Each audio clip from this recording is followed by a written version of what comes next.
Tepat setelah menandatangani surat cerai, mantan suamiku dengan santainya mengendarai mobilku seharga 5 miliar rupiah untuk menjemput selingkuhannya. Sementara itu, mantan ibu mertuaku dengan gembira pamer di media sosial, merayakan kebebasan putranya. Namun, mereka tidak pernah menyangka bahwa hanya dengan satu perintah kepada asistenku, aku melakukan sesuatu yang akan meruntuhkan seluruh keluarga mantan suamiku dalam sekejap. Pintu Pengadilan Agama Jakarta Selatan tertutup di belakangku, terasa berat dan dingin.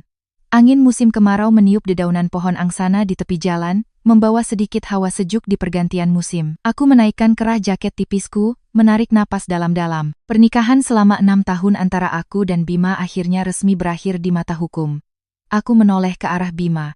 Berbeda dengan wajah lelahku, raut mukanya justru memancarkan kelegaan yang tak terlukiskan. Dia tidak mengucapkan sepatah kata perpisahan pun kepadaku, hanya buru-buru memasukkan salinan putusan pengadilan ke dalam tas kerjanya, lalu melangkah cepat menuju tempat parkir. Sikapnya yang tergesa-gesa seolah-olah dia baru saja bebas dari penjara yang telah lama menahannya. Aku berdiri diam memandanginya, tidak ada lagi rasa sakit atau pilu di hatiku. Air mataku sudah mengering berbulan-bulan yang lalu, berganti dengan ketenangan yang nyaris dingin. Aku mengeluarkan ponsel dari tasku dan membuka aplikasi pelacak.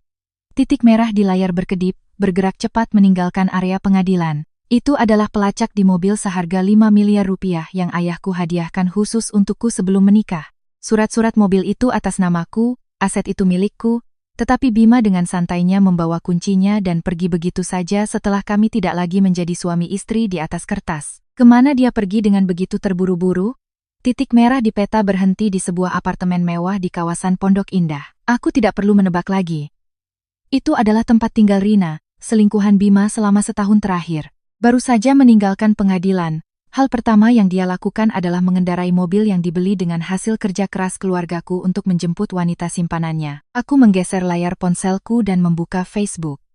Di bagian atas beranda, ada unggahan terbaru dari Ibu Ratna, mantan ibu mertuaku. Beliau baru saja mengunggah sebuah foto beberapa menit yang lalu. Dalam foto itu, Bima tersenyum cerah, sambil membukakan pintu mobil 5 miliar milikku untuk Rina. Rina, dengan pakaian mewahnya, tersenyum penuh kemenangan. Keterangan foto yang ditulis Ibu Ratna terasa seperti tusukan pisau yang sengaja diarahkan kepadaku. Selamat ya, anakku sayang, akhirnya kamu bebas juga, terlepas dari belenggu. Mulai sekarang, langit adalah milikmu, terbanglah bebas dan temukan kebahagiaan sejatimu. Di bawah unggahan itu, para kerabat dari pihak Bima yang tidak tahu menahu soal masalah sebenarnya, berlomba-lomba memberikan selamat. Mereka meninggalkan komentar yang secara tersirat menuduhku sebagai istri yang buruk, seorang pengekang yang membuat Bima menderita selama 6 tahun. Ibu Ratna dengan gembira membalas setiap komentar, kata-katanya penuh kebanggaan akan putra kesayangannya yang hebat. Aku menatap layar itu, sudut bibirku sedikit terangkat membentuk senyum pahit namun tegas. Tidak ada tangisan, tidak ada keributan, atau drama melabrak, aku sudah melewati fase lemah itu. Kesabaranku selama bertahun-tahun hanya dibalas dengan rasa tidak tahu terima kasih dan keserakahan keluarga mereka yang tak ada habisnya. Sekarang, ketika semua ikatan telah terlepas, aku tidak punya alasan lagi untuk terus menjadi wanita yang pasrah. Aku menekan nomor Adi, asisten kepercayaanku di kantor. Suara Adi terdengar jelas di seberang sana. Ibu Anissa, apa semua urusan di pengadilan lancar? Aku menjawab dengan suara tenang namun tegas, sudah selesai, Adi. Tolong segera hubungi pengacara, Pak Ananta. Kita mulai langkah selanjutnya, tarik kembali semua fasilitas dari pihak sana. Saya mau semuanya beres sore ini juga. Adi menjawab dengan sigap. Baik Bu, saya mengerti. Akan segera saya laksanakan. Setelah menutup telepon, aku mengangkat kepala dan berjalan menuju jalan raya untuk mencari taksi. Langit Jakarta hari ini begitu biru. Sudah waktunya aku membersihkan hidupku dan mengambil kembali apa yang menjadi hakku. Sore itu, aku duduk di ruang kerjaku di kantor sambil menikmati secangkir teh melati hangat. Aroma melati yang menenangkan membuat pikiranku menjadi luar biasa jernih. Di hadapanku, duduk Pak Ananta dan asistenku, Adi. Mereka telah menyiapkan semua dokumen dan prosedur yang diperlukan sesuai permintaanku. Pak Ananta mendorong setumpuk dokumen ke arahku, suaranya terdengar tenang dan dalam. Ibu Anissa, saya sudah menyelesaikan surat pemberitahuan penghentian hak penggunaan aset atas nama Bapak Bima dan keluarganya. Pihak bank juga sudah mengonfirmasi pemblokiran 3 kartu kredit tambahan atas nama Ibu Ratna dan Sari, adik Bapak Bima. Selain itu, manajemen kompleks perumahan juga telah menerima perintah untuk menonaktifkan kartu akses masuk, kartu lift, dan data pengenalan wajah seluruh anggota keluarga mereka. Aku mengangguk puas. Terima kasih, Pak Ananta.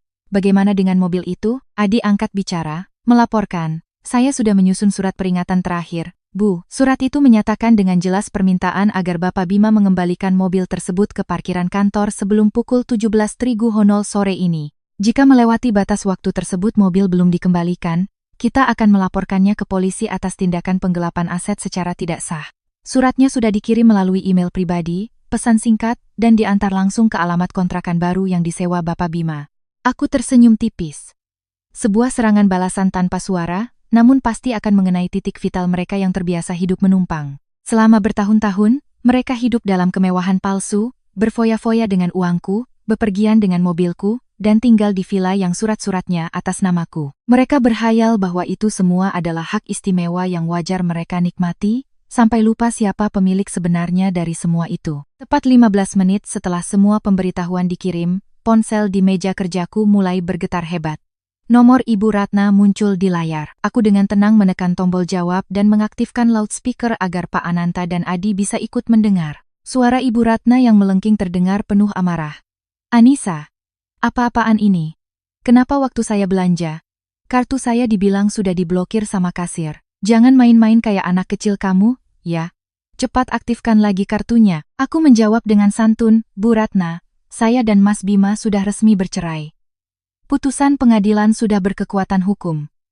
Kartu-kartu kredit itu dibuka dari rekening pribadi saya. Sekarang kita sudah tidak punya hubungan keluarga lagi, jadi saya tidak punya kewajiban untuk terus membiayai pengeluaran pribadi Ibu. Pemblokiran kartu ini adalah hal yang wajar. Ibu Ratna terdiam sejenak, lalu berteriak, dasar kamu tidak tahu balas budi. Bagaimanapun juga, saya ini pernah jadi ibu mertuamu, neneknya Maya. Uangmu kan banyak, masa perhitungan sekali sama orang tua?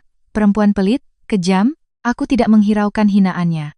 Dengan perlahan aku melanjutkan, bukan hanya kartu kredit, Bu. Kartu berobat VIP di Rumah Sakit Internasional untuk Ibu dan Bapak, serta kartu akses masuk ke kompleks villa juga sudah dinonaktifkan. Saya harap Ibu bisa segera mencari tempat tinggal baru karena akhir pekan ini, tim desain interior saya akan datang untuk merenovasi rumah itu. Ibu Ratna menjerit-jerit di telepon, melontarkan sumpah serapah, tapi aku dengan tenang menekan tombol untuk mengakhiri panggilan. Beberapa menit kemudian, giliran Bima yang menelepon. Suaranya berusaha terdengar berwibawa, namun tidak bisa menyembunyikan kepanikannya. Anissa, kamu sudah gila. Kamu suruh pengacaramu kirim surat ancaman lapor polisi segala? Kalaupun hubungan kita sebagai suami istri sudah berakhir, setidaknya masih ada rasa kemanusiaan. Aku cuma pinjam mobilnya sebentar, nanti juga dikembalikan. Kenapa harus sekaku itu? Jangan keterlaluan. Aku menjawab dengan dingin, Bima, mobil itu aset pribadiku. Kamu pakai mobilku untuk menjemput perempuan lain tepat di hari kita bercerai. Apa kamu masih ingat kata kemanusiaan saat itu? Tepat jam 5 sore ini kalau kunci mobilnya tidak ada di mejaku, laporan polisi akan langsung saya kirim. Silakan pertimbangkan sendiri konsekuensinya. Selamat tinggal. Aku menutup telepon, lalu mematikan daya ponselku. Ruangan kembali hening. Aku bersandar di kursi empukku, memejamkan mata. Perasaan telah melepaskan beban yang sangat besar membuat dadaku terasa begitu ringan. Namun, bersamaan dengan kelegaan itu, kenangan pahit selama menjadi menantunya kembali terbayang, jelas seolah baru terjadi kemarin. Kelunakanku, batasku, semuanya telah dilanggar, dan itu semua dimulai dari mobil mewah itu. Dalam keheningan sore hari, kenangan membawaku kembali ke 6 tahun yang lalu. Saat itu adalah hari-hari pertamaku menjadi menantu di keluarga Prayoga. Aku datang dengan hati yang tulus, berharap bisa membangun keluarga yang bahagia dan harmonis. Aku lahir di keluarga yang berkecukupan, namun orang tuaku selalu mengajariku untuk hidup rendah hati dan menghormati yang lebih tua. Saat hari pernikahan, ayahku menyerahkan kunci mobil seharga 5 miliar rupiah. Ayah berkata itu adalah hadiah pernikahan, sekaligus kendaraan agar putrinya bisa bepergian dengan aman, tidak kehujanan, dan tidak kepanasan. Aku menerima cinta kasih ayahku dengan kebahagiaan yang meluap, tanpa tahu bahwa mobil itu akan menjadi benih dari rangkaian hari-hari kelamku di kemudian hari. Masalah mulai datang di bulan kedua setelah pernikahan. Seorang kerabat jauh Bima di kampung akan menikah. Ibu Ratna memanggilku ke ruang tamu, menuangkan secangkir teh, lalu tersenyum dan berkata, Anissa, akhir pekan ini sepupunya Bima di kampung mau menikah. Kita kan punya mobil bagus. Coba kamu kasih kuncinya ke Bima, biar bisa dipinjam untuk mobil pengantin. Kita ini kan mampu, jadi tidak ada salahnya sedikit membantu saudara. Selain mengangkat nama baik keluarga kita juga jadi terpandang di mata warga kampung. Mendengarnya, aku merasa tidak enak. Mobil itu aset besar yang baru saja ayahku berikan. Aku merawatnya dengan sangat hati-hati. Jalan ke kampung sangat jauh dan banyak ruas jalan yang rusak dan tidak rata. Mobil dengan ground clearance rendah seperti itu sangat rentan rusak jika melewati jalan seperti itu. Aku mencoba menolak dengan halus. Bu, mobil ini ground clearance-nya rendah. Jalan di kampung kan banyak batu dan tidak rata, susah nanti, Bu. Bagaimana kalau saya beri amplop saja untuk sepupunya, biar dia bisa sewa mobil pengantin lain di kota? Jadi lebih pantas dan aman juga. Begitu aku selesai bicara, senyum di bibir Ibu Ratna langsung lenyap. Beliau meletakkan cangkir tehnya dengan keras ke meja, lalu membentak, "Cuma mobil dari besi, bukan emas batangan, kenapa kamu pelit sekali? Kita ini kan keluarga, kenapa kamu perhitungan begitu? Kamu punya uang, jadi kamu meremehkan keluarga kami yang miskin ini, kan? Mereka tidak pantas naik mobil mahalmu, begitu maksudmu? Mana ada mobil sewaan yang lebih bergengsi dari mobil milik sendiri?" Aku terperangah mendengar tuduhan tak masuk akal dari ibu mertuaku. Aku menatap Bima, mencari pertolongan, berharap dia akan mengatakan sesuatu yang adil. Tapi Bima hanya memalingkan wajah, menghindari tatapanku. Dia menasihatiku dengan suara pelan, "Sudahlah, Nis, ibu benar. Kita punya, ya kita bantu. Mengalah sedikit saja demi kedamaian keluarga. Jangan bikin ibu marah. Sini, kasih kuncinya. Aku janji akan hati-hati bawa mobilnya." Di bawah tekanan dari ibu mertua dan sikap suamiku yang lemah, aku terpaksa menyerahkan kunci mobil itu. Aku mencoba menenangkan diri, berpikir bahwa mengalah sekali demi menjaga keharmonisan tidak apa-apa. Tapi aku salah. Kelunakanku yang pertama itu adalah awal dari aku meruntuhkan pagar batasanku sendiri, membuka jalan bagi keserakahan keluarga mereka untuk masuk. Seminggu kemudian, mobil itu kembali dalam kondisi yang mengenaskan.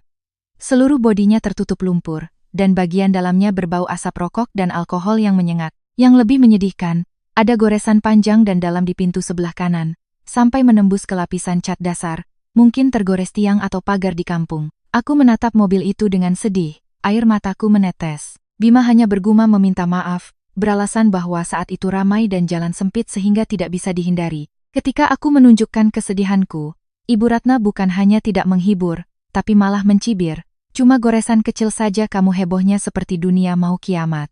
Dicat ulang juga cuma habis berapa, sih? Kenapa mukamu masam begitu? Jadi perempuan jangan sempit pikiran. Tahu begini lebih baik tidak usah pinjam, bikin nama baik tercemar saja." Sejak saat itu, Ibu Ratna menganggap mobilku sebagai aset bersama keluarga. Beliau dengan seenaknya menggunakan mobil itu untuk pergi ke pengajian, bertemu teman-teman arisannya, atau ikut senam aerobik. Kemanapun pergi, beliau selalu menepuk dada dengan bangga dan berkata pada semua orang, "Lihat, anak saya hebat kan? Mobil ini Bima yang beli. Dia belikan untuk istrinya biar nyaman bepergian." Laki-laki zaman sekarang itu harus bisa membahagiakan istri dan anaknya seperti ini. Kebohongan terang-terangan itu sampai ke telingaku. Tapi setiap kali aku hendak meluruskan, Bima selalu memegang tanganku, memohon agar aku menjaga citra ibunya. Aku pun diam dan menahan diri, tapi diamku justru memanjakan mereka. Mereka pikir hartaku adalah milik mereka juga.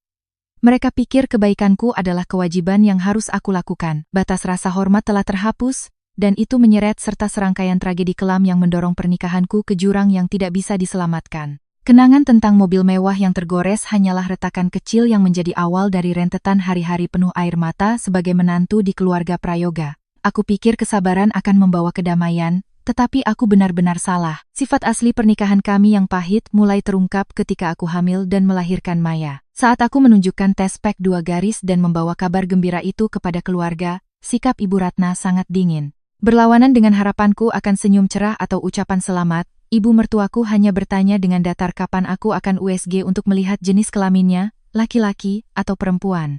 Pola pikirnya yang sangat mengagungkan anak laki-laki membuatnya hanya mendambakan seorang cucu laki-laki untuk meneruskan garis keturunan dan membuatnya bangga di hadapan keluarga besar. Ketika dokter memberitahu bahwa janinnya perempuan, suasana di rumah langsung menjadi suram. Makan malam hari itu berlangsung dalam keheningan yang menyesakan. Ibu Ratna meletakkan makanan di mangkuknya dengan kasar dan menghela napas panjang berkali-kali. Beliau berbicara seolah-olah kepada angin, tetapi sebenarnya ditujukan kepadaku. Katanya, perempuan yang menikah tapi tidak bisa melahirkan anak laki-laki sama saja tidak memenuhi kewajibannya. Katanya, keluarga Prayoga dari dulu tidak pernah ada cerita anak laki-laki pertama melahirkan anak perempuan sebagai anak pertama. Bima, yang duduk di sampingku, hanya menunduk dan makan, sama sekali tidak membela atau menghiburku. Bulan-bulan kehamilanku berlalu dalam perlakuan dingin dan kesedihan yang mendalam. Saat hari persalinan tiba, karena kondisiku yang lemah dan bayinya yang besar, dokter memutuskan aku harus melahirkan secara caesar. Operasi berjalan lama, menyakitkan, dan sangat melelahkan. Ketika aku sadar di ruang pemulihan, seluruh tubuhku terasa remuk dan luka operasiku terasa perih.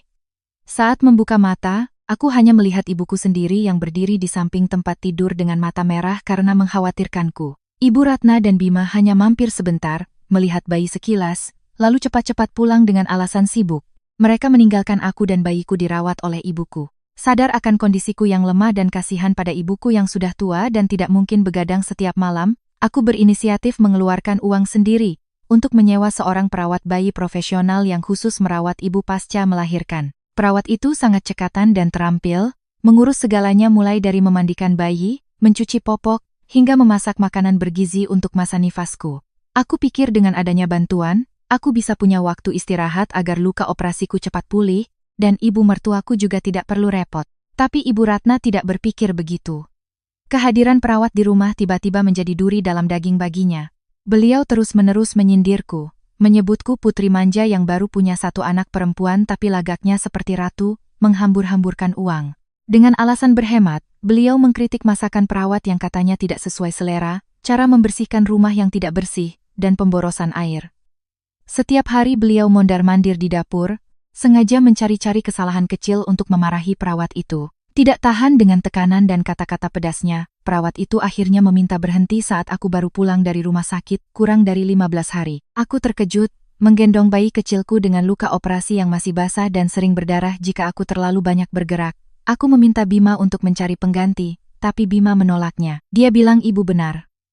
Menyewa orang itu boros dan merepotkan. Di rumah sudah ada ibu yang membantu, itu sudah cukup. Katanya, kita harus berhemat untuk masa depan. Namun, bantuan yang Bima maksud berubah menjadi siksaan bagiku. Setelah berhasil mengusir perawat, Ibu Ratna sama sekali tidak menyentuh pekerjaan apapun untuk merawat menantu dan cucunya. Pagi-pagi beliau sudah bangun, berdandan tebal, mengenakan rok mekar yang mewah, lalu membawa speaker ke taman untuk senam aerobik bersama klubnya. Siang hari, beliau mampir ke pasar, membeli beberapa ikat sayur dan sepotong daging kecil, melemparkannya ke meja dapur, lalu langsung masuk kamar untuk beristirahat. Sorenya, beliau mengajak teman-temannya pergi ke pengajian atau duduk-duduk di warung ujung gang untuk bermain kartu. Aku sendirian berjuang dengan bayi yang baru lahir yang terus menangis karena haus. Luka operasi yang menyakitkan membuatku berjalan membungkuk, setiap langkah terasa seperti ditusuk ribuan jarum. Aku harus menanak nasi sendiri, membersihkan sayuran, dan merebus air hangat untuk memandikan bayiku. Di musim hujan yang dingin, dengan air yang membekukan, tanganku harus mencuci tumpukan popok kain karena ibu mertuaku bilang mencuci dengan mesin tidak bersih. Makanan masa nifasku, hanya semangkuk sayur bening dan sepotong daging babi goreng yang sangat asin. Malam harinya, Maya sering rewel dan menangis. Bima membawa bantal dan selimutnya ke ruang tamu, tidur terpisah dengan alasan butuh ketenangan agar besok bisa fit bekerja mencari uang. Aku begadang semalaman, menggendong anakku berkeliling kamar, air mata kesedihan membasahi bantal. Saat itu, dadaku terasa sesak. Villa yang besar dan megah ini terasa begitu dingin. Aku memang menantu keluarga kaya, tapi nasibku tak ubahnya seperti pembantu tanpa bayaran. Setiap perhatian dan kehangatan yang aku dambakan dihancurkan oleh kenyataan pahit. Batas kesabaranku mulai menipis hingga ke titik kritis. Tapi demi anakku yang mungil, aku kembali menelan air mataku. Kehidupanku sebagai menantu tidak hanya berkisar pada sikap acuh tak acuh Bima dan dinginnya Ibu Ratna, tetapi juga diperas setiap hari oleh Sari, adik kandung Bima. Sari 2 tahun lebih muda dariku, dimanjakan sejak kecil oleh Ibu Ratna sehingga tumbuh menjadi gadis yang manja, suka bergantung, dan sangat materialistis. Sejak aku masuk ke keluarga Prayoga, Sari selalu menganggapku sebagai mesin ATM yang tidak pernah kehabisan uang, sebuah tambang emas yang bisa dia kuras sesuka hati untuk memuaskan gaya hidup mewahnya. Puncak dari pemerasan itu dimulai saat pernikahan Sari. Keluarga calon suaminya cukup berada. Jadi Ibu Ratna mati-matian ingin putrinya memiliki pernikahan yang megah agar tidak kalah pamor dari besannya. Suatu malam setelah makan malam, Ibu Ratna memanggil aku dan Bima untuk duduk di ruang tamu. Beliau berdeham. Dengan wajah serius memaparkan rencana pernikahan Sari. Beliau berkata bahwa Bima adalah kakak laki-laki satu-satunya, dan sebagai kakak, Bima punya tanggung jawab untuk memastikan adiknya menikah dengan cara yang terhormat dan membanggakan keluarga. Beliau memintaku, sebagai kakak ipar, untuk menanggung seluruh biaya dekorasi dan pesta pernikahan di sebuah hotel bintang 5. Tidak hanya itu, beliau juga secara belak-belakan memintaku menyiapkan kalung emas seberat 50 gram dan sebuah buku tabungan berisi 130 juta rupiah sebagai hadiah pernikahan untuk diberikan kepada Sari di atas panggung. Aku terhenyak mendengarnya. Jumlah itu sangat besar. Itu setara dengan hasil tabunganku selama setahun bekerja keras di perusahaan. Aku ragu-ragu dan mencoba menjelaskan bahwa bisnis sedang sulit akhir-akhir ini, banyak uang yang tertahan di barang, jadi aku tidak bisa mengumpulkan uang sebanyak itu dalam waktu singkat. Seketika, sikap Ibu Ratna berubah. Beliau menggebrak meja dan membentakku, menyebutku kakak ipar yang pelit dan egois. Beliau menangis terseduh-seduh, mengeluh bahwa putranya menikahi istri kaya tapi berhati dingin, yang tidak punya rasa kasihan pada adik iparnya sendiri. Bima, alih-alih menjelaskan kondisi keuangan kami kepada ibunya, malah ikut menyalahkanku. Dia menuduhku tidak tahu diri dan menyuruhku untuk meminjam dari teman atau mencairkan tabungan pribadiku agar urusan keluarga ini selesai dengan baik. Di bawah tekanan dari semua pihak dan rasa malu karena disudutkan oleh seluruh keluarga, aku terpaksa mencairkan tabungan pranikahku untuk membeli emas dan membuka rekening tabungan untuk Sari. Pernikahan pun berjalan lancar. Ibu Ratna dan Sari tersenyum lebar menerima hadiah di hadapan para tamu, tetapi tidak ada satupun yang mengingat pengorbananku dan air mata yang harus kutelan. Namun kelunakanku tidak menghentikan keserakahan mereka. Setelah menikah, Sari seringkali datang ke rumah dengan alasan menengok orang tua, padahal tujuannya adalah meminta barang. Mulai dari parfum mahal yang baru kubuka, tas bermerek yang baru kupakai beberapa kali, hingga suplemen sarang burung walet yang kubeli untuk kesehatanku, semua dengan entengnya dia minta dan masukkan ke dalam tasnya. Ketika Sari hamil, setiap kali dia periksa kandungan atau belanja perlengkapan bayi, dia selalu meneleponku. Dengan kata-kata manis dan panggilan Mbak Ipar yang dibuat-buat, dia memaksaku membayar tagihan belanjaannya yang mencapai puluhan juta rupiah. Ibu Ratna selalu berkata, anak perempuan kalau sudah menikah itu kasihan, Mbak Iparnya kan mampu, jadi bantulah sedikit. Anggap saja beramal untuk anak cucu nanti. Pukulan terakhir yang menghancurkan sisa kepercayaanku pada pernikahan ini adalah insiden yang melibatkan uang sebesar 510 juta rupiah. Itu adalah dana gabungan yang kami kumpulkan dari hadiah ulang tahun Maya, bonus akhir tahun, dan sebagian keuntungan perusahaan yang sengaja kami sisihkan untuk biaya pendidikan putri kami di masa depan. Buku tabungan itu kupercayakan pada Bima untuk dipegang, dengan keyakinan bahwa seorang ayah akan tahu cara mengelola keuangan untuk anaknya. Suatu hari, aku perlu mentransfer uang untuk membayar biaya sekolah Taman Kanak-Kanak Internasional Maya.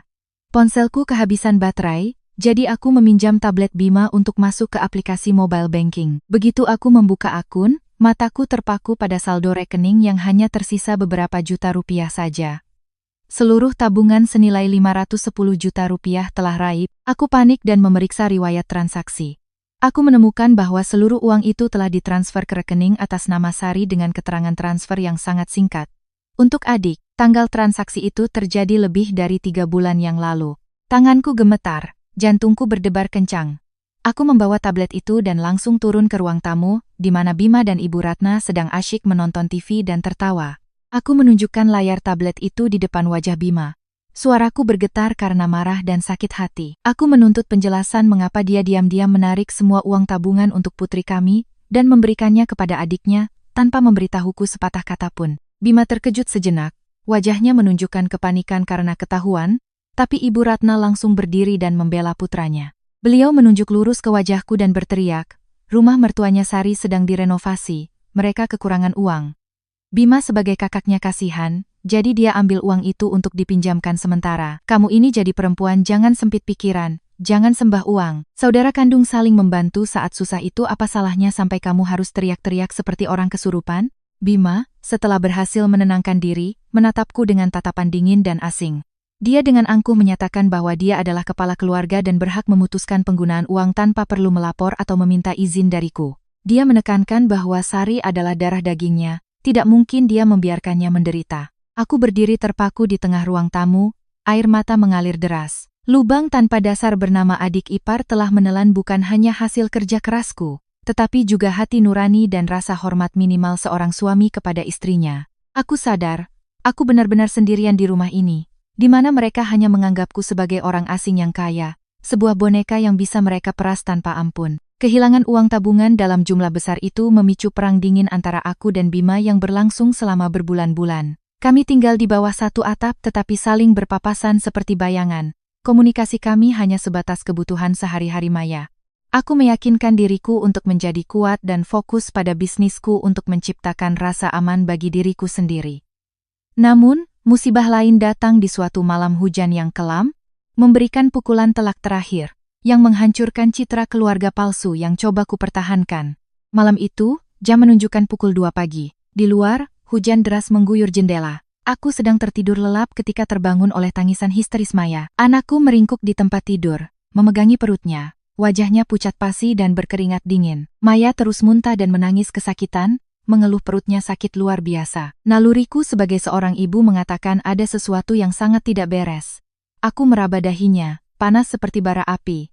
Kondisinya sangat kritis. Dengan panik, aku menggendongnya, menyambar tasku, dan berlari ke garasi, menyetir mobil sendiri secepat mungkin menuju rumah sakit anak dan bunda harapan kita. Sepanjang jalan, mendengar rintihan lemah putriku dari kursi belakang, hatiku terasa seperti diremas. Di unit gawat darurat, dokter dengan cepat memeriksa dan memberikan diagnosis yang sangat mendesak.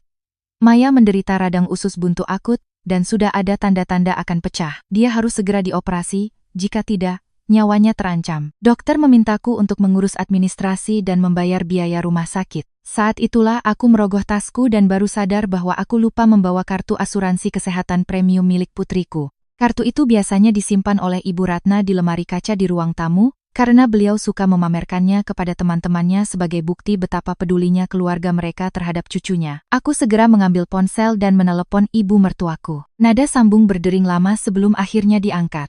Suara Ibu Ratna yang mengantuk terdengar kesal. Beliau mengomeliku karena mengganggunya di tengah malam. Ketika aku dengan terisak-isak menjelaskan kondisi kritis cucunya dan memintanya mencarikan kartu asuransi untuk dibawa ke rumah sakit, sikapnya membuat tulang punggungku terasa dingin. Beliau mendecakkan lidah dengan nada acuh tak acuh. Kamu ini merepotkan sekali. Besok pagi klub senam saya ada lomba tingkat kota. Saya butuh tidur biar besok bisa tampil prima. Kalau cuma usus buntu, ya tinggal dioperasi saja, selesai. Memangnya bisa mati sekarang juga sampai kamu seheboh itu? Mencari kartu asuransi itu butuh waktu. Kamu kan punya uang, pakai saja kartumu untuk bayar biayanya. Kenapa harus menelepon segala? Sebelum aku sempat berkata apa-apa lagi, Ibu Ratna menutup teleponnya. Bunyi tutut-tut yang panjang di tengah keheningan rumah sakit terasa seperti sayatan pisau di hatiku. Nenek dari anak itu, yang selalu mengaku sangat menyayangi cucunya, tega mengabaikan nyawa cucunya sendiri hanya demi tidur nyenyak dan sebuah lomba senam. Sambil menahan air mata, aku terus mencoba menelepon Bima. Malam itu, Bima pergi dari rumah membawa koper, dengan alasan ada proyek properti besar di luar kota sehingga harus dinas beberapa hari. Telepon berdering cukup lama sebelum Bima mengangkatnya. Berbeda dari suasana sibuk saat dinas seperti biasanya, dari seberang telepon terdengar alunan musik yang lembut, seperti di sebuah restoran atau bar mewah. Halo. Aku lagi rapat proyek penting dengan klien. Ada apa telepon jam segini?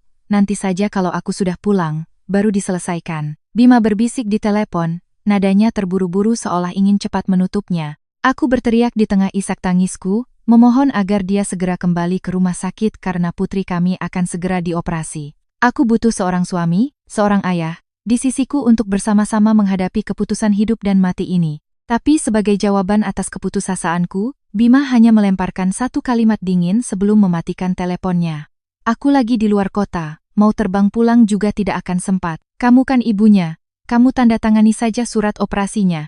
Jangan telepon lagi, mengganggu pekerjaanku. Telepon terputus. Di sekelilingku, suara sirena ambulans meraung-raung. Langkah kaki dokter dan perawat yang tergesa-gesa bergema di sepanjang koridor. Aku berdiri sendirian di koridor rumah sakit yang serba putih. Bau desinfektan yang menyengat menusuk hidung. Terasa dingin hingga ke lubuk hati. Aku, seorang wanita yang punya suami, punya rumah, dan keluarga yang lengkap, harus menghadapi momen kritis hidup dan mati anakku dalam kesendirian yang paling dalam. Dengan langkah berat, aku berjalan ke meja administrasi. Tanganku gemetar saat memegang pulpen untuk menandatangani surat persetujuan operasi. Setetes air mata asin jatuh, memburamkan tinta di atas kertas. Saat itu, melihat pintu ruang operasi tertutup, membawa putriku masuk ke dalamnya, sesuatu dalam diriku hancur berkeping-keping. Namun pada saat yang sama, sebuah kekuatan tak kasat mata mulai bangkit. Aku sadar bahwa topeng keluarga bahagia ini sebenarnya hanyalah penjara gelap tempat aku dan putriku dihisap energinya hari demi hari oleh orang-orang egois. Malam ini, Di hadapan batas antara hidup dan mati putriku, aku bersumpah pada diriku sendiri. Ketika fajar tiba, aku akan membongkar semuanya dan merebut kembali kehidupan untuk kami berdua. Pintu ruang operasi akhirnya terbuka. Dokter yang memimpin operasi keluar, melepaskan masker hijaunya, dan tersenyum mengabarkan bahwa operasi usus buntu Maya telah berhasil. Kantung radangnya belum pecah dan putriku telah melewati masa kritis. Mendengar itu, kakiku lemas. Aku terduduk di lantai koridor rumah sakit, menangis terseduh-seduh sambil menutupi wajah. Itu adalah air mata kelegaan yang luar biasa setelah berjam-jam merasa hancur. Namun, jauh di dalam benakku, aku tahu rasa terima kasih ini hanya untuk para dokter dan perawat. Sedangkan untuk keluarga suamiku, hatiku telah benar-benar membeku. Ketika Maya dipindahkan ke ruang perawatan intensif, dia masih tertidur lelap karena pengaruh obat bius. Wajah mungilnya pucat, tangannya dipasangi selang infus. Aku menarik kursi plastik dan duduk di samping tempat tidurnya, menggenggam tangan kecilnya, dan berjanji pada diriku sendiri bahwa mulai sekarang, aku akan menjadi ayah sekaligus ibu untuk melindunginya. Malam semakin larut, ruang perawatan hening, hanya terdengar bunyi bip-bip teratur dari monitor detak jantung. Aku mengeluarkan ponsel dari tasku. Kecurigaan tentang panggilan telepon Bima tadi masih menghantuiku. Suara musik yang merdu, sikapnya yang terburu-buru, dan ketidakpeduliannya yang kejam, saat putrinya sendiri berada di meja operasi. Bima bilang dia sedang dinas di luar kota, tapi naluri seorang istri memberitahuku bahwa semuanya tidak sesederhana itu. Aku membuka aplikasi pelacak GPS yang terpasang di mobilku. Mobil seharga 5 miliar itu dilengkapi dengan sistem pelacakan global yang terhubung langsung ke ponselku. Layar memuat data selama beberapa detik, lalu sebuah titik merah muncul dengan jelas di peta. Titik itu tidak berada di kota lain yang jauh, melainkan berhenti tepat di area parkir sebuah hotel bintang 5 di Jalan Jenderal Sudirman, tepat di jantung kota Jakarta. Amarah mulai mendidih di dadaku. Aku kembali membuka aplikasi mobile banking untuk memeriksa riwayat transaksi kartu kredit gabungan yang dipegang Bima. Notifikasi transaksi yang muncul bagaikan tamparan keras di wajahku. Tepat pada saat aku menangis memohon Bima untuk datang ke rumah sakit, kartu kredit itu digunakan untuk membayar tagihan sebesar 16,5 juta rupiah di sebuah restoran Prancis yang mewah. Tidak hanya itu, 30 menit kemudian, ada transaksi lain senilai 3,3 juta rupiah di sebuah toko bunga impor ternama di kawasan Senayan. Aku memejamkan mata. Citra suami teladan yang sibuk bekerja hancur berkeping-keping. Sementara putrinya sendiri sedang berjuang antara hidup dan mati, sementara istrinya sedang panik luar biasa, Bima justru menggunakan uang hasil jerih payahku untuk mentraktir dan membelikan bunga mahal untuk selingkuhannya. Pengkhianatan ini bukan hanya tentang cinta, tetapi juga tentang kekejaman dan ketiadaan nurani seorang ayah. Keesokan paginya, aku menelepon ibuku untuk meminta tolong menjaga Maya sebentar di rumah sakit agar aku bisa pulang mengambil pakaian dan keperluan lainnya. Ketika taksi berhenti di depan gerbang villa kami yang familiar, aku melihat mobilku sudah terparkir rapi di garasi. Bima sudah pulang. Aku membuka pintu dengan kunci secara perlahan agar tidak menimbulkan suara. Rumah terasa sepi. Aku berniat langsung naik ke kamar tidur di lantai 2, tetapi langkahku terhenti saat mendengar suara bisik-bisik dari arah ruang keluarga, di belakang kolam ikan. Itu adalah suara Bima dan Ibu Ratna. Suara Bima terdengar lelah namun penuh kepuasan. Dia bercerita kepada ibunya bahwa semalam dia lelah menjamu klien, tetapi Rina membuatnya sangat senang. Katanya Rina penurut, tidak suka mengomel dan membantah sepertiku. Bima juga pamer bahwa Rina masih muda dan sangat subur, pasti nanti bisa melahirkan anak laki-laki untuk meneruskan keturunan keluarga Prayoga, tidak sepertiku yang hanya bisa melahirkan anak perempuan dan suka perhitungan soal uang. Kemudian, suara melengking Ibu Ratna terdengar, penuh dengan siasat licik. Sudah ibu bilang dari dulu, laki-laki punya uang dan kuasa itu buat apa terikat sama istri tua yang pelit? Si Anissa itu karena merasa dari keluarga kaya, jadi selalu sombong dan meremehkan ibu. Waktu dia marah-marah soal uang tabungan untuk si Sari saja, ibu sudah ingin mengusirnya. Tapi kamu harus hati-hati, ya. Villa ini masih atas nama dia. Mobil juga atas nama dia. Kamu main belakang saja dulu sama si Rina, lihat bagaimana sikap si Anissa. Kalau dia sampai minta cerai, kamu harus cari cara membujuknya untuk menandatangani surat balik nama rumah ini untukmu. Atau setidaknya, paksa dia jual dan bagi dua hartanya. Mobil mahal itu juga jangan sampai dikembalikan. Keluarga ini sudah menampungnya selama bertahun-tahun. Anggap saja itu bayaran. Kalau sudah dapat semua hartanya, tendang dia. Lalu nikahi si Rina biar bisa kasih ibu cucu laki-laki. Bima tertawa kecil, setuju dan memuji ide cemerlang ibunya. Berdiri di balik sekat ruangan, seluruh tubuhku gemetar, tanganku dingin. Hatiku terasa seperti diremas hingga hancur. Aku mengeluarkan ponsel. mengaktifkan fitur rekam suara, dan mengarahkannya ke ruang keluarga. Setiap kata-kata jahat, setiap rencana licik dari ibu dan anak itu terekam dengan jelas. Aku kini memiliki bukti pengkhianatan, keserakahan, dan kelicikan keluarga suamiku. Aku mematikan rekaman, melangkah mundur perlahan, berbalik, dan meninggalkan rumah yang penuh kepalsuan itu. Aku kembali ke rumah sakit dengan tekad yang sekeras baja. Kembali ke rumah sakit, melihat Maya yang tertidur pulas setelah melewati masa kritisnya, hatiku terasa luar biasa tenang. Rasa sakit, penghinaan, dan amarah telah sepenuhnya tergantikan oleh kewarasan dan ketegasan yang dingin. Mereka yang bersekongkol untuk merampas hasil jerih payahku dan putriku tidak akan pernah berhasil. Menunggu hingga sore hari ketika ibuku datang membawa rantang berisi bubur untuk menggantikanku menjaga cucunya, aku segera pamit untuk menyelesaikan urusan. Aku menyetir langsung pulang ke rumah untuk kedua kalinya hari itu. Saat itu, Ibu Ratna sudah pergi ke klub senamnya, dan Bima kemungkinan besar sedang bersenang-senang dengan selingkuhannya atau teman-temannya. Villa itu kosong. Aku langsung menuju kamar tidur, mengunci pintu, dan mendekati brankas yang tersembunyi di balik lukisan dinding. Aku memasukkan kode yang sudah kuhafal, dan pintu brankas terbuka. Di dalamnya ada semua dokumen identitas, sertifikat tanah dan bangunan, BPKB mobil, polis asuransi, dan buku tabungan. Aku mengumpulkan semua dokumen penting, mulai dari sertifikat hak milik atas namaku yang diterbitkan sebelum menikah, BPKB mobil yang juga atas namaku, hingga dokumen hukum penting lainnya. Aku memasukkan semuanya ke dalam tas koper kulit yang memiliki kunci kombinasi, memeriksa kembali agar tidak ada yang tertinggal. Setelah itu, aku dengan cepat mengemasi semua paudaan dan barang-barang pribadiku serta milik Maya ke dalam 2 koper besar. Aku memanggil jasa angkut untuk membawanya langsung ke apartemen mewah, yang sudah lama ku beli tetapi masih kosong. Selesai memindahkan barang, aku membawa tas berisi aset-asetku langsung ke kantor. Asistenku, Adi, melihatku datang dengan wajah pucat tetapi tatapan mata yang tajam, segera berdiri menyambutku. Aku masuk ke ruang kerjaku, menaruh tas itu di dalam brankas kantor, dan menguncinya dengan 2 lapis kode. Sekarang, asetku benar-benar aman. Aku memanggil Adi ke ruanganku, dan memberinya beberapa tugas mendesak. Adi, tolong segera hubungi Rumah Sakit Internasional dan minta pembatalan permanen 2 paket perawatan kesehatan VIP atas nama Bapak dan Ibu Prayoga. Lalu, bawa surat kuasa dari saya ke bank dan minta pemblokiran semua fitur pembayaran dan penarikan tunai dari 3 kartu kredit tambahan yang saya buat untuk Bima, Ibu Ratna, dan Sari. Putuskan semua aliran dana dari rekening saya ke rekening yang berhubungan dengan keluarga mereka. Adi, sebagai orang yang cerdas, mengangguk dan segera melaksanakan perintah tanpa bertanya. Aku kemudian membuka laptop dan mengakses perangkat lunak manajemen keuangan pribadi. Selama bertahun-tahun, semua pengeluaran besar dan kecil dalam keluarga selalu kucatat dengan rapi. Aku mengekstrak data tersebut menjadi sebuah laporan statistik terperinci. Dalam laporan itu, angka-angka berbicara dengan jelas.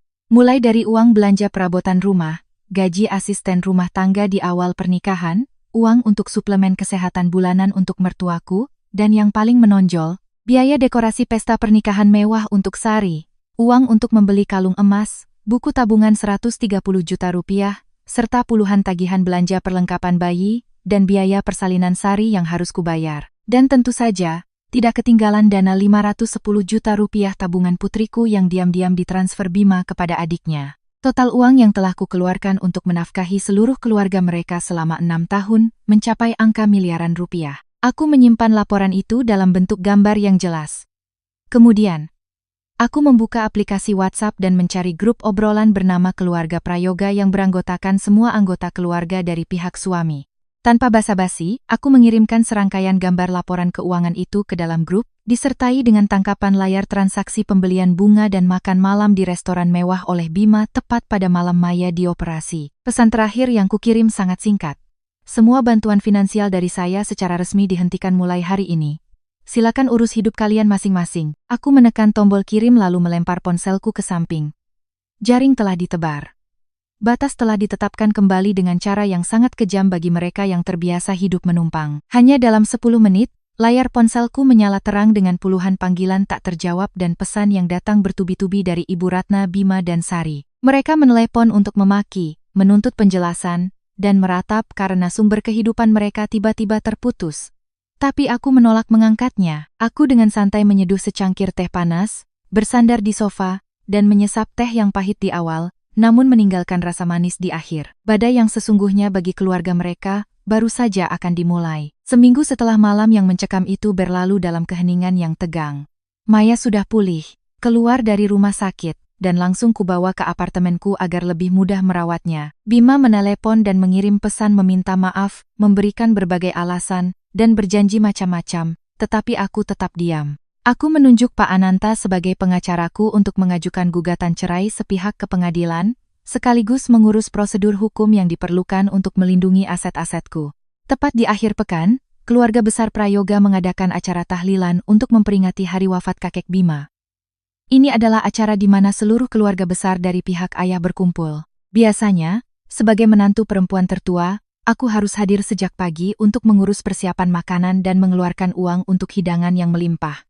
Tapi hari ini, aku tidak datang pagi. Baru pada siang hari, ketika semua orang sudah duduk di tikar yang digelar di halaman, aku muncul. Aku mengenakan gamis berwarna lembut, dengan riasan tipis, sambil menggandeng tangan Maya. Kehadiran kami langsung menarik perhatian semua orang. Suasana yang tadinya ramai mendadak hening. Ibu Ratna, yang duduk di barisan paling depan, melihatku masuk dan langsung meletakkan piringnya. Beliau mengambil sapu tangan, menyeka sudut matanya, dan mulai memainkan drama sebagai korban. Dengan suara sesenggukan yang sengaja dibuat agar didengar semua orang, beliau berkata, "Ya Allah, saudara-saudara sekalian, lihatlah nasib orang tua ini. Keluarga kami sungguh tidak beruntung mendapatkan menantu yang mentang-mentang kaya lalu meremehkan mertuanya. Suaminya banting tulang bekerja, dia di rumah hidup enak tapi tidak tahu diri. Sedikit-sedikit marah, minta cerai. Dia tega memutus kartu berobat orang tua yang sudah sakit-sakitan ini. Dia membawa lari cucu saya, dan berniat mengusir kami dari rumah. Benar-benar seperti memelihara ular di rumah sendiri." Beberapa kerabat yang mendengar langsung ikut menimpali. Paman dari pihak Bima yang duduk di sebelah, berdeham dan mulai menceramahiku, "Anissa, apa yang kamu lakukan ini sudah keterlaluan. Sebagai seorang istri, kamu harusnya patuh pada suami. Wanita terpelajar itu harusnya bisa sabar dan menjaga keutuhan rumah tangga. Kamu sebagai menantu harus tahu sopan santun, merawat mertua itu kewajibanmu. Kenapa kamu malah tega minta cerai dan mau merebut semua harta keluarga Prayoga?" Seorang bibi juga ikut menyela dengan ekspresi mencemooh, "Betul itu. Pertengkaran suami istri itu biasa. Si Sari sedang susah, kamu bantu sedikit apa ruginya. Ini malah perhitungan sekali dengan saudara sendiri. Coba kamu introspeksi diri, jangan sampai membuat malu keluarga." Aku berdiri diam di tengah halaman, membiarkan mereka melampiaskan cemoohan dan kritik mereka. Bima berdiri di sudut, menunduk, tidak berani menatapku, membiarkan istrinya dicabik-cabik oleh kerabatnya. Setelah suara bisik-bisik mereda, aku dengan lembut melepaskan genggaman tangan putriku. Aku mengeluarkan setumpuk dokumen tebal dari tasku dan meletakkannya dengan keras di atas meja di tengah halaman. Suara itu membuat semua orang terkejut dan terdiam. Aku mulai berbicara dengan suara yang lantang dan jelas, tanpa sedikit pun rasa takut atau lemah. "Bapak, Ibu, Paman, dan Bibi sekalian, hari ini saya datang, pertama, untuk mendoakan almarhum kakek. Kedua, karena semua keluarga besar berkumpul, saya ingin meluruskan beberapa hal agar tidak ada lagi fitnah." Aku mengangkat sertifikat hak milik tinggi-tinggi. Sampul merahnya berkilauan di bawah sinar matahari. "Paman, tadi Paman bilang saya mau merebut harta keluarga Prayoga. Coba Paman lihat baik-baik ini apa. Ini adalah sertifikat tanah dan bangunan dari villa yang sekarang ditinggali oleh keluarga Mas Bima. Satu-satunya nama yang tercantum di sini adalah nama saya. Tanggal penerbitannya adalah 3 tahun sebelum saya menikah dengan Mas Bima. Uang untuk membeli tanah dan membangun rumah ini sepenuhnya dari tabungan pribadi saya dan bantuan orang tua saya. Keluarga Prayoga tidak pernah menyumbang satu bata pun untuk rumah itu." Aku melanjutkan dengan meletakkan BPKB mobil di atas meja. "Dan ini, surat-surat mobil mewah yang sering Ibu Ratna pamerkan ke tetangga sebagai mobil yang dibeli oleh putranya. Silakan lihat sendiri siapa nama pemiliknya. Mobil ini adalah hadiah pernikahan dari ayah saya khusus untuk saya." Mas Bima hanya meminjam mobil dari istrinya. Wajah Ibu Ratna pucat pasi, bibirnya bergetar tanpa bisa berkata-kata. Para kerabat mulai saling pandang dengan ekspresi terkejut dan bingung. Tapi aku belum selesai. Aku mengambil ponselku, menghubungkannya ke speaker Bluetooth kecil yang kubawa, dan memutar rekaman suara yang kusimpan. Suara melengking Ibu Ratna yang penuh perhitungan terdengar jelas di tengah keheningan halaman. Anjurannya agar Bima berselingkuh, rencananya untuk menipuku agar menandatangani surat balik nama rumah, dan niatnya untuk merebut mobil, semuanya terungkap. Suara Bima yang ikut menimpali, mencela istrinya yang tua dan memuji selingkuhannya yang muda, juga terdengar tanpa cela. Rekaman berakhir. Seluruh halaman yang luas itu tenggelam dalam keheningan yang menakutkan. Paman tadi ternganga, bibi yang lain menundukkan kepala, tidak berani menatap siapapun. Topeng kemunafikan dan citra keluarga terhormat yang mereka bangun telah kurusak tanpa ampun. Drama Ibu Ratna sebagai korban telah gagal total. Beliau menutupi wajahnya karena malu, seolah ingin ditelan bumi. Bima berdiri membeku seperti orang linglung. Aku merapikan dokumen-dokumenku dan memasukkannya kembali ke dalam tas. Sambil menggandeng tangan Maya, aku menatap lurus ke arah Bima dan Ibu Ratna, menekankan setiap kata. Mulai hari ini, saya secara resmi mengakhiri semua kewajiban saya sebagai menantu di keluarga ini. Gugatan cerai sudah saya ajukan. Saya minta Mas Bima dan keluarga segera berkemas dan meninggalkan rumah saya. Kita bertemu di pengadilan. Setelah itu, aku membawa putriku berbalik dan berjalan keluar dari gerbang, meninggalkan kekacauan rasa malu dan penghinaan di belakang. Sinar matahari siang menerpa kami. Bayangan kami berdua memanjang di jalan kampung. Aku mengangkat kepala, menghirup udara kebebasan. Sebuah babak kelam telah berakhir. Aku sedang berjalan tegap di jalan untuk merebut kembali cahaya bagi hidupku. Kembali ke hari di mana kami resmi bercerai. Setelah mengirimkan surat peringatan terakhir untuk pengembalian mobil, aku tidak hanya duduk diam menunggu kesadaran Bima. 6 tahun hidup bersamanya sudah cukup membuatku paham sifatnya yang suka menunda-nunda dan gengsi palsunya. Jika aku tidak turun tangan langsung, dia akan mencari 1001 alasan untuk mengulur waktu, demi mempertahankan citra sebagai pria kaya di depan selingkuhannya. Tepat pukul 4 sore, aku bersama Pak Ananta dan Adi turun dari kantor, menaiki mobil operasional, dan langsung menuju kompleks apartemen mewah di Pondok Indah. Menurut pelacak GPS, mobil 5 miliar milikku masih terparkir di basement B2 gedung itu. Kami tiba di sana, memarkir mobil di lokasi yang tersembunyi, dan menunggu dengan sabar. Sekitar 30 menit kemudian, dari area lift, Bima dan Rina keluar sambil bergandengan tangan. Rina berpakaian sangat modis dengan gaun ketat yang memamerkan lekuk tubuhnya, menenteng tas bermerek yang aku yakin dibeli dengan kartu kredit tambahanku. Bima mengenakan kemeja bermerek, rambutnya ditata rapi dengan gel, tampak sangat puas dengan dirinya. Dia membungkuk dengan gaya gentleman, membukakan pintu mobil untuk Rina, persis seperti foto yang diunggah Ibu Ratna tadi pagi. Saat Bima baru saja akan memutari mobil untuk masuk ke kursi pengemudi, aku membuka pintu mobilku dan melangkah keluar. Adi dan Pak Ananta segera mengikuti di belakang. Suara sepatu hak tinggiku yang beradu dengan lantai semen di basement yang sunyi membuat Bima terkejut dan menoleh. Melihatku, senyum di wajahnya membeku, rautnya seketika berubah pucat. Aku berjalan dan berhenti sekitar 1 langkah di depannya, melipat tangan di dada, tatapanku dingin menyapu wajah paniknya. Aku berbicara dengan nada tenang dan jelas, "Hello, Bima, saya yakin kamu sudah membaca email dan pesan peringatan yang saya kirim tadi. Batas waktu pukul 5 sore sudah hampir habis.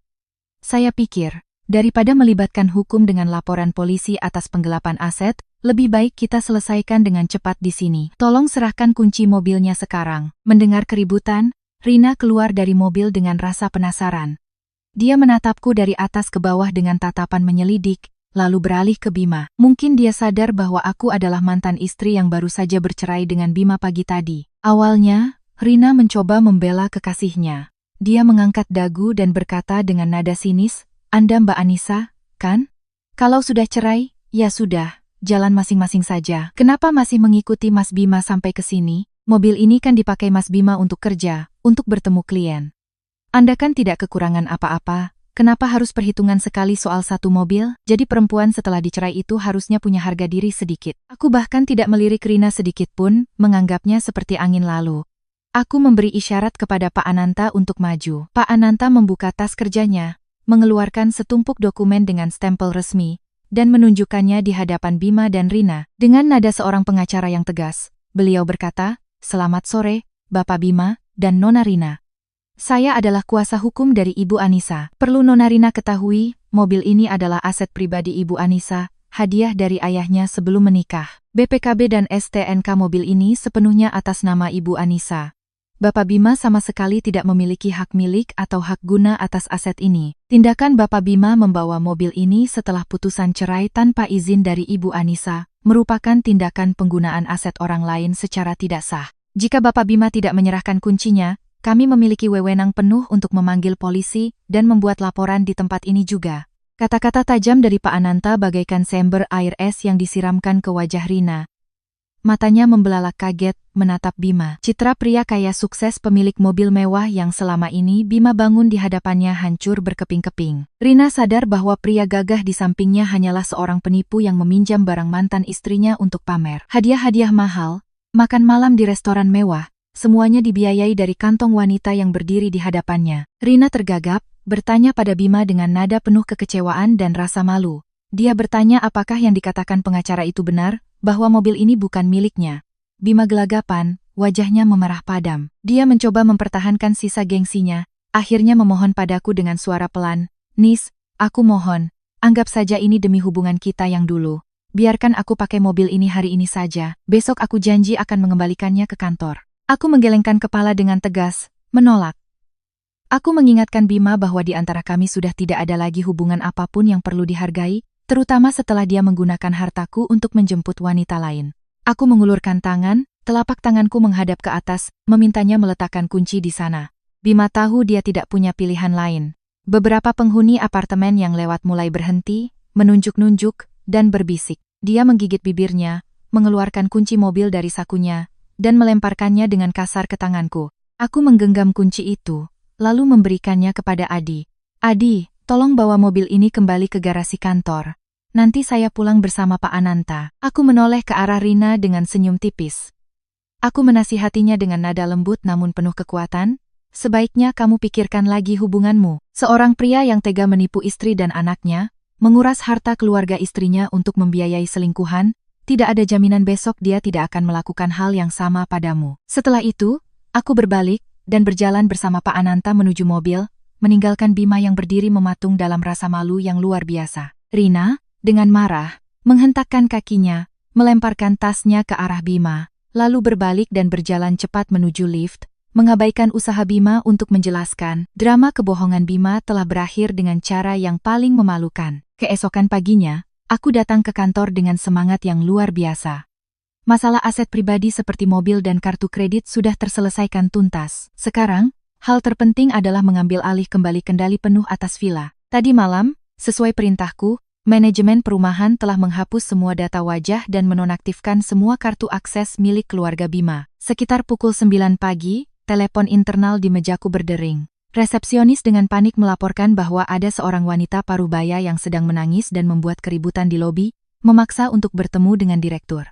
Dari deskripsi penampilan dan gaya bicaranya, aku langsung tahu itu adalah Ibu Ratna. Beliau pasti baru pulang dari pasar dan menyadari tidak bisa membuka gerbang villa, sehingga langsung datang ke sini untuk membuat onar. Aku meminta resepsionis untuk mempersilakan Ibu Ratna masuk ke ruang rapat kecil di lantai 1, agar tidak membuat keributan di lobi yang bisa merusak citra perusahaan. Kemudian, aku bersama Adi dengan santai turun menggunakan lift untuk menemuinya.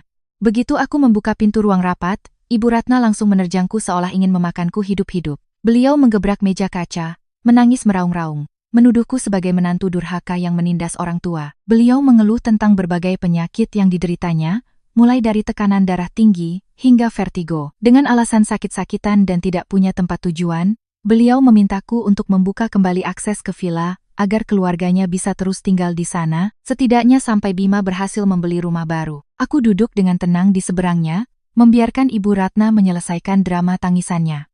Setelah beliau lelah, barulah aku angkat bicara dengan perlahan. Aku mengingatkan Ibu Ratna bahwa putusan cerai pengadilan sudah berkekuatan hukum tetap. Villa itu adalah aset pribadiku sebelum menikah.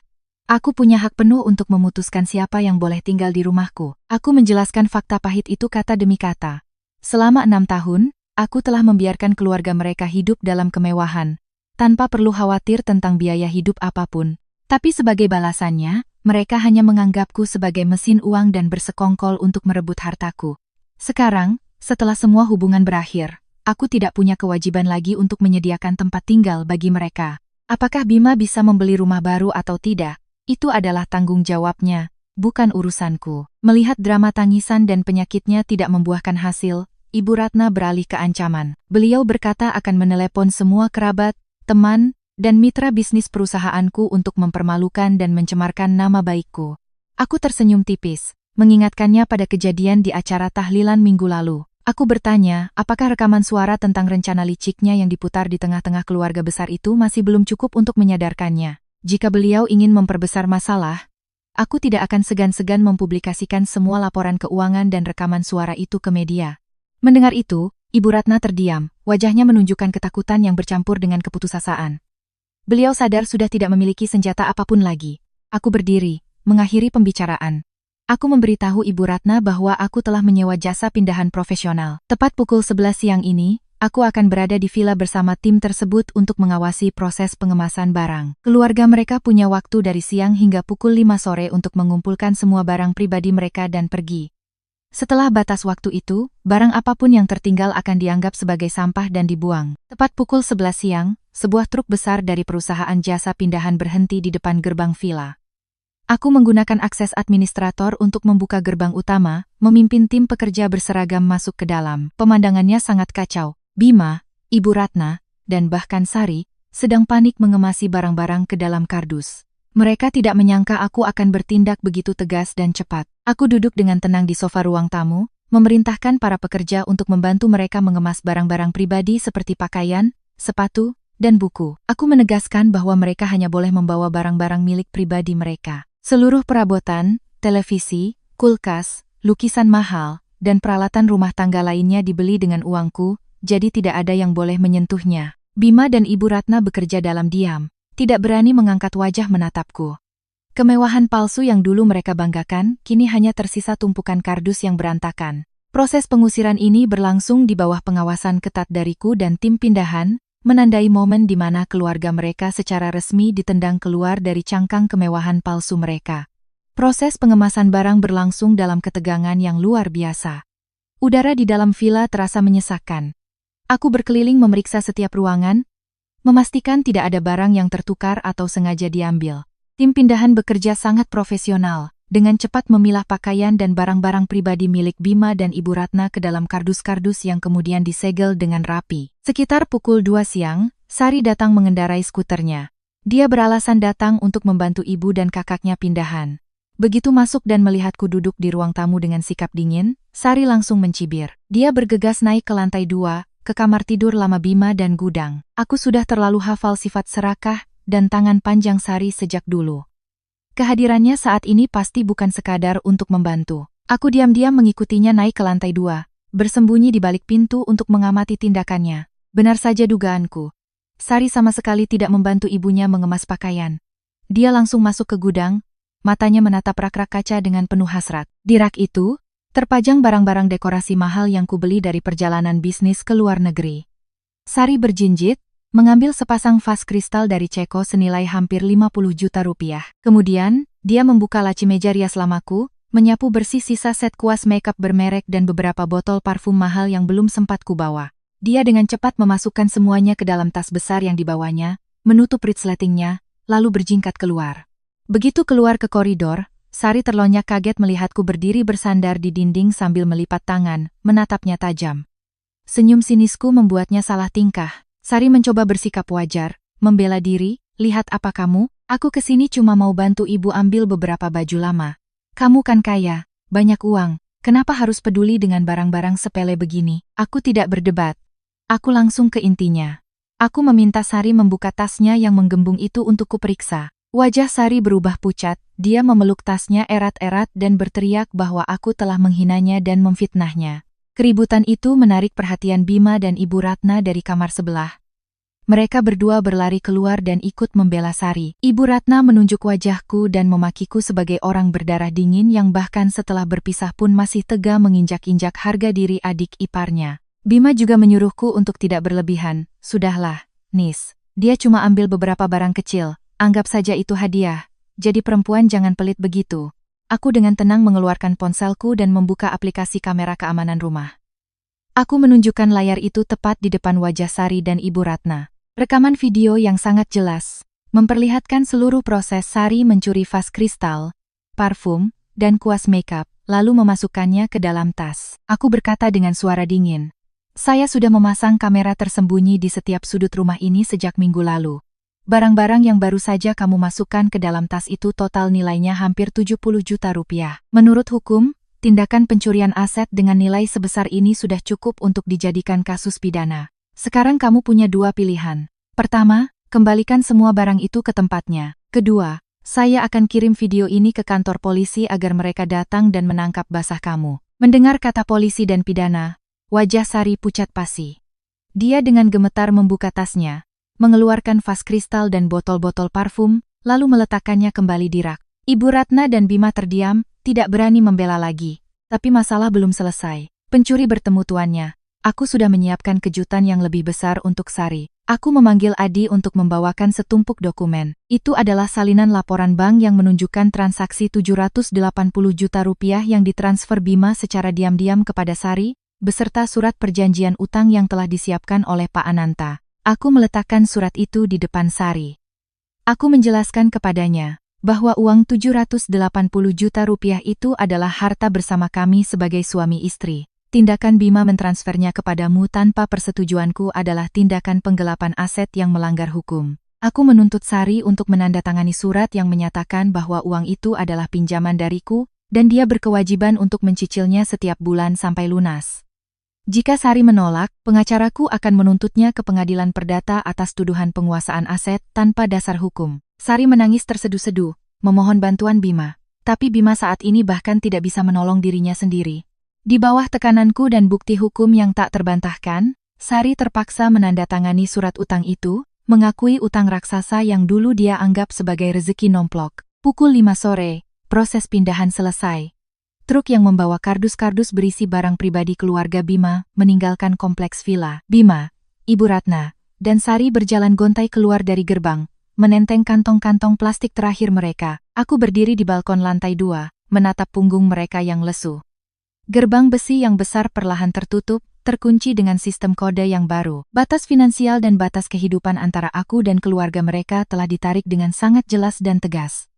Mulai sekarang, mereka harus berjuang sendiri dengan hidup mereka. Tidak ada lagi yang akan memanjakan atau melindungi mereka. Kehidupan aku dan putriku memasuki babak baru setelah keluarga Bima pindah dari villa. Pagi hari tidak lagi terasa berat dan menyesakkan. Aku dengan santai menyiapkan sarapan untuk Maya, menyisir dan mengepang rambutnya, lalu mengantarnya ke sekolah. Bisnis di kantor semakin lancar, karena aku bisa mencurahkan seluruh waktu dan pikiranku untuk mengelolanya. Saat bercermin, aku melihat diriku lebih ceria, muda, dan penuh energi dibandingkan saat aku masih harus berpura-pura menjadi menantu yang sabar. Sebaliknya, kabar tentang kehidupan sulit mantan keluarga suamiku sesekali sampai ke telingaku melalui Adi. Adi memang orang yang selalu tahu informasi dan kebetulan mengenal beberapa orang yang tinggal di dekat kontrakan baru Bima. Setelah diusir dari villa, Bima harus pontang-panting mencari pinjaman untuk bisa menyewa sebuah rumah petak di gang sempit yang lembab di pinggiran kota. Uang muka dan sewa untuk 3 bulan pertama sudah menguras habis sisa gajinya. Ibu Ratna, dari seorang wanita sosialita yang hidup mewah, kini harus menghadapi kenyataan pahit. Kontrakan yang sempit, panas di musim kemarau, dan bocor di musim hujan. Beliau tidak punya uang lagi untuk membayar iuran klub senamnya, tidak ada lagi gaun-gaun indah untuk dipamerkan. Teman-teman lamanya yang dulu sering memujinya kini perlahan menjauh setelah tahu kondisi sebenarnya. Akibat kekecewaan itu, Ibu Ratna menjadi pemarah dan suka menyalahkan. Hampir setiap hari, terdengar suara pertengkaran antara beliau dan Bima di kontrakan itu. Sementara itu, Sari, yang terbiasa hidup enak, kini juga merasakan buah dari perbuatannya. Utang 780 juta rupiah dengan kewajiban mencicil setiap bulan menjadi beban berat bagi keluarganya. Suami Sari, setelah tahu bahwa istrinya ikut serta dalam penggelapan aset, menjadi sangat marah. Rumah tangga mereka berada di ambang kehancuran. Setiap bulan, Sari harus rela memotong separuh gajinya untuk membayar cicilan utang kepadaku, jika tidak mau dituntut ke pengadilan. Pukulan paling telak bagi Bima mungkin adalah pengkhianatan dari Rina.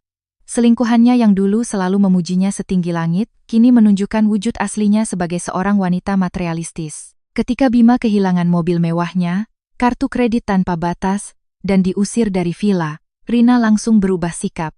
Dia terang-terangan menolak semua panggilan Bima. Puncaknya, suatu malam Rina datang ke kontrakan Bima dan membuat keributan. Dia melemparkan tas murah yang baru dibelikan Bima ke wajahnya, memakinya sebagai pria miskin, penipu yang hanya modal tampang. Setelah pertengkaran hebat itu, Rina berbalik pergi dan langsung naik ke motor mewah seorang pria lain yang sudah menunggunya di ujung gang, meninggalkan Bima yang termangu di tengah-tengah gunjingan para tetangga. Suatu sore di akhir pekan, hujan deras mengguyur Jakarta. Aku sedang menikmati secangkir teh panas di kafe langgananku dekat kantor ketika telepon berdering. Nama Bima muncul di layar. Awalnya aku berniat menolaknya, tapi setelah berpikir sejenak, aku memutuskan untuk mengangkatnya. Di seberang sana, suara Bima terdengar serak, lelah, dan bergetar. Dia memohon untuk bertemu sebentar di kafe tempatku berada. Aku setuju, sebagian karena ingin menetapkan batas akhir agar dia tidak lagi memiliki harapan palsu atau mengganggu hidup. 15 menit kemudian, Bima muncul. Pintu kaca kafe terbuka. Aku hampir tidak mengenali pria yang pernah menjadi suamiku itu. Bima mengenakan kemeja lusuh yang basah kuyup di bagian bahu. Wajahnya tirus, janggut dan kumisnya tidak terurus, dan lingkaran hitam di bawah matanya menunjukkan dia kurang tidur. Penampilannya yang dulu necis dan terawat telah lenyap, digantikan oleh sosok yang kuyu dan menyedihkan. Bima duduk di hadapanku, kedua tangannya saling bertaut di atas meja, tampak canggung dan tidak percaya diri. Dia menatapku dengan mata memerah, air mata sungguhan mengalir di pipinya. Bima mulai berbicara dengan suara tercekat, menceritakan tentang kesulitan hidupnya, tentang penyesalannya karena telah kehilangan keluarga yang utuh. Dia menangis, memohon satu kesempatan lagi untuk memperbaiki semuanya. Bima bilang dia sudah sadar siapa Rina sebenarnya dan mengerti betapa salahnya dia. Dia berjanji akan berubah, akan bekerja keras, dan tidak akan lagi mendengarkan hasutan ibunya. Dia hanya berharap aku mau memaafkannya demi pernikahan 6 tahun kami dan demi Maya. Aku duduk diam, menatap air mata mantan suamiku dengan tatapan datar. Hatiku tidak tersentuh sedikit pun. Aku mengangkat cangkir tehku, menyesapnya, merasakan rasa pahit yang kemudian meninggalkan sedikit rasa manis. Aku meletakkan cangkir itu, menatap lurus ke mata Bima. Suaraku terdengar lembut namun sangat tajam. Kamu menangis karena benar-benar menyesal, atau kamu menangis karena merindukan seorang wanita yang bersedia menanggung segalanya untukmu? Kamu merindukan keluarga ini, atau kamu merindukan cangkang kemewahan, mobil mahal, dan semua hak istimewa yang pernah kamu nikmati? Bima terdiam, bibirnya keluh. Dia menunduk, menghindari tatapanku yang setajam pisau. Aku melanjutkan, kata demi kata, agar dia mengingatnya baik-baik. Pengkhianatan mungkin bisa dimaafkan sebagai sebuah kelemahan, tapi bersekongkol dengan keluarga untuk merebut aset dan mengabaikan anakmu yang sedang sekarat adalah kejahatan yang tidak bisa dimaafkan. Air yang sudah tumpah tidak akan pernah bisa kembali penuh ke dalam wadahnya. Seorang anak butuh ayah sebagai panutan moral dan karakter, bukan ayah yang hanya bisa hidup menumpang pada istri dan mengkhianati keluarganya. Wajah Bima pucat pasi. Dia tahu semua pembelaan sekarang sia-sia. Aku berdiri, memanggil pelayan untuk membayar kedua minuman kami. Aku berpesan kepada Bima untuk menjaga sisa harga dirinya sebagai seorang pria, untuk tidak pernah lagi datang mengganggu kehidupanku dan Maya. Mengenai tunjangan anak, hukum sudah mengaturnya. Dia hanya perlu mematuhi putusan pengadilan. Setelah itu, aku mengambil tasku dan berjalan keluar, meninggalkan Bima yang tertunduk di meja kafe, meratapi penyesalan yang terlambat dan kebuntuan hidup yang diciptakannya sendiri. Badai yang dia tabur, kini harus dia tuai sendiri hasilnya. Waktu berlalu begitu cepat, 2 bulan telah lewat sejak aku memutuskan semua hubungan dengan keluarga Prayoga. Kehidupan aku dan putriku berjalan stabil dan penuh tawa. Aku merencanakan liburan ke pantai di akhir pekan, untuk menebus waktu-waktu yang hilang bersamanya. Namun, badai sepertinya belum benar-benar reda. Keluarga mantan suamiku tampaknya masih belum bisa menerima kenyataan pahit mereka. Bulan Oktober adalah bulan kelahiran Ibu Ratna. Aku teringat tahun-tahun sebelumnya. Setiap kali beliau berulang tahun, aku yang mengurus semuanya. Aku memesan ruang pesta di restoran termewah di Jakarta, membeli bunga impor untuk dekorasi, dan mengundang seluruh kerabat besarnya. Aku juga secara pribadi memilihkan hadiah mahal seperti kalung emas, tas bermerek, atau gamis sutra agar beliau bisa tampil memukau. Berkat pesta-pesta mewah itu, Ibu Ratna selalu bisa membanggakan diri di hadapan kerabatnya. Tapi tahun ini, semuanya berbeda. Ibu Ratna tinggal di kontrakan kumuh, makan sehari-hari saja, harus dihitung, bagaimana mungkin bisa mengadakan pesta ulang tahun yang meriah. Namun, sifat gengsinya yang tinggi tidak berubah. Menjelang hari ulang tahunnya, kerabat di kampung mulai menelepon, menanyakan di hotel mana pesta akan diadakan tahun ini. Karena terdesak dan takut kehilangan muka, Ibu Ratna nekat melakukan sesuatu yang sangat tidak tahu malu. Suatu pagi, teleponku berdering. Nomor yang sangat kukenal muncul di layar. Aku menghela napas, lalu mengangkatnya dan mengaktifkan loudspeaker. Di seberang sana, suara Ibu Ratna terdengar sangat manis, sampai membuatku merinding. Anissa, sayang, bagaimana kabarmu dan Maya? Ibu kangen sekali sama Maya. Semalam tidak bisa tidur teringat cucu. Walaupun kalian sudah berpisah, Ibu tetap menganggapmu seperti anak sendiri. Akhir pekan ini ulang tahun Ibu mau adakan pesta kecil yang hangat, mengundang saudara-saudara. Tolong, demi Ibu, datang ya bawa Maya, biar keluarga kita kumpul lagi. Semua orang di kampung juga menanyakanmu terus. Aku tertawa dalam hati mendengar kata-kata manisnya. Pesta kecil yang hangat? Aku tahu persis apa tujuan dibaliknya. Beliau ingin menggunakan kehadiranku dan mobil mewaku sebagai tameng untuk menutupi kegagalan keluarganya.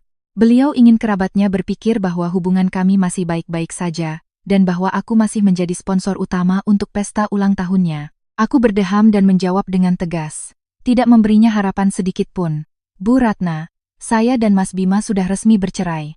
Pembagian aset juga sudah jelas. Antara saya dan keluarga ibu sudah tidak ada hubungan hukum maupun emosional lagi. Acara ulang tahun ibu adalah urusan pribadi keluarga ibu, saya sebagai orang luar tidak pantas ikut campur. Mengenai Maya, akhir pekan ini dia ada kegiatan ekstrakurikuler, jadi tidak bisa datang. Selamat ulang tahun, semoga ibu sehat selalu. Tanpa menunggunya membalas atau memohon lebih lanjut, aku langsung menutup telepon. Aku menghapus nama keluarga mereka dari pikiranku dan kembali fokus pada pekerjaanku.